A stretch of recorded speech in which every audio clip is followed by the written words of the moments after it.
You being ashamed of being seen, that is holding you back from any opportunities or any like places you actually need to be for you to get to where you want to go. And what I mean by that is I was watching a Bretman Rock video on his podcast, and I remember growing up, my cousins like were born in Canada, and I came to Canada as an immigrant when I was like 5 or 6, and I had a thick accent, a Filipino accent, and I used to like hide it. I used to like not talk, and it just kind of like made me shut up and stand in the corner and be that introverted child because everyone would make fun of my accent, and I tried so hard to like hide it. I don't have the accent anymore because I've worked so hard and like removing it that I don't even know if I could even fake it. And it got to the point where I actually lost my ability to talk in Tagalog, in Ilocano, because then it like when you are ashamed of it and you're like not proud of your heritage, like where you come from, because like people shame you for it or whatever, or bully you for it, it really takes a toll on your confidence. So that's why they say, like, as cliche as it sounds, self-love really is such a strong thing to work on. And it doesn't happen overnight. Like, self-love doesn't happen overnight, because at the end of the day, like, once you truly love yourself, you come to a point where you're like, I don't care what you say about me. I don't care if you think my accent is ugly. I don't care if I'm like talking about poop, being constipated and talking about poop as a 30-year-old girl. Like, I don't care. It comes to that point, and you come to a point where you're like so open about what you speak about, obviously in certain scenarios, using your discernment and what conversation is appropriate in a certain setting, but you become so open in a way, but also like so guarded in who you surround yourself with. And when you meet new people, they're almost like, oh, like, she's so confident or he's so confident. And it's because you worked so hard on your self-love. And that obviously definitely doesn't happen overnight. It obviously takes a good amount of time for you to overcome, like, oh my gosh, a butterfly, overcome your insecurities and what you were ashamed of and what you were bullied for. And sometimes it takes like a moment in time and just coming across the right videos and the right, I don't know, image or text message or even an ad for you to like see it from a different perspective. I also think, like, to ultimately grow as a person, I'm always checking if there's someone behind me.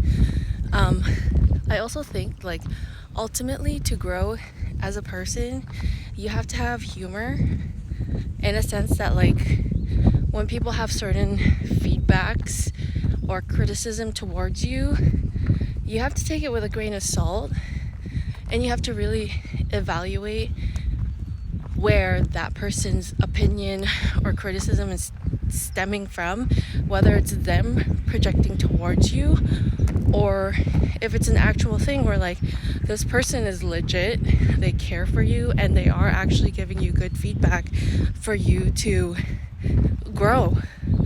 I saw a video just now while I was going up this mountain, and it's a video coined by Napoleon Hill, and it talks about training your aura for your success, and it has to do with your internal frequency and vibration, and that goes hand in hand with you coming into terms with who you really are inside and really understanding what you truly want in this lifetime. Like, what are the odds of me coming across this video while I paused filming this one?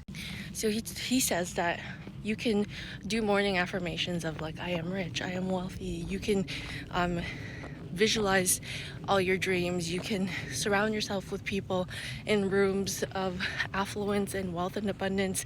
But if your internal frequency and signal is guilty for, I don't know, for some reason, if you got a lot of money, you feel guilty for like winning such and such money while your family or like close friends don't have it, or if you're like around people who constantly feed negativity into your brain, or you yourself, like when you go into a job and you try to negotiate your salary, like you're almost settling for the base pay and not confident enough to negotiate, like that signals to the universe that you're like not ready for what you're actually dreaming and hoping for.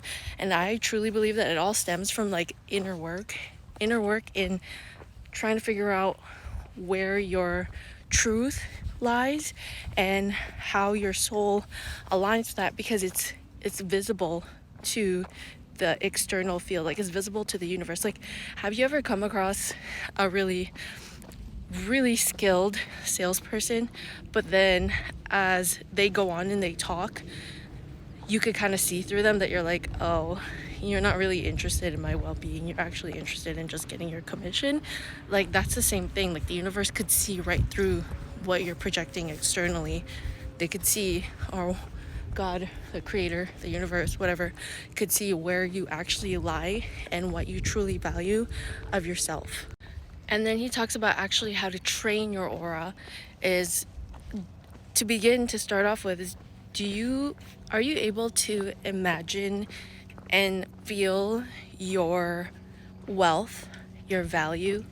Like, you know how they say you visualize your dreams? Can you actually feel it without it being legitimately real in the physical form?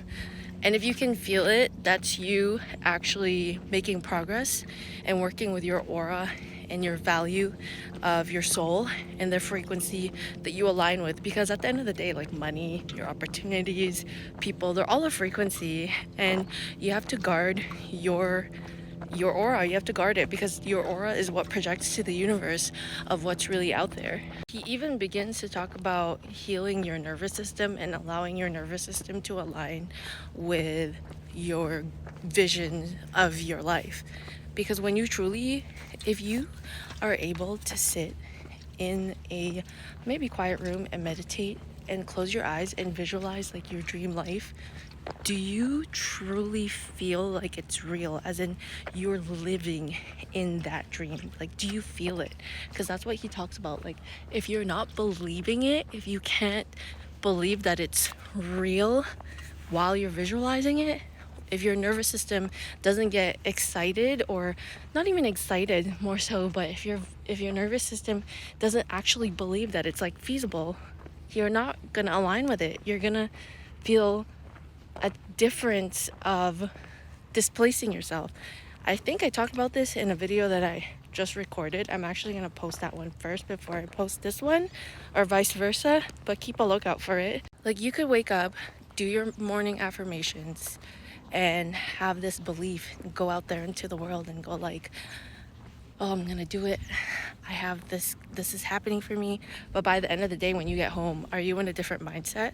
That's something that you kind of have to reflect on. Like, are you in a different mindset of like worrying about how much money you have? You know, like, do you have $1,000 or less in your bank account, maybe even less, maybe a little bit more, and you're not worrying about it? Can you walk outside the door? Can you get up every single day with a small amount of money in your bank account, maybe even zero at this point, and confidently align in the frequency of, I'm still wealthy, I'm still rich? That's aura training. If you're radiating a signal of like panic, jealousy because somebody else is winning, or scarcity because your bank account is like close to zero, that's not aligning. That's not aligning with the frequency. That's not training your aura, because your aura is literally the signal to the universe. And a part of aura training is working on that self-love, self-confidence, not ashamed of being seen.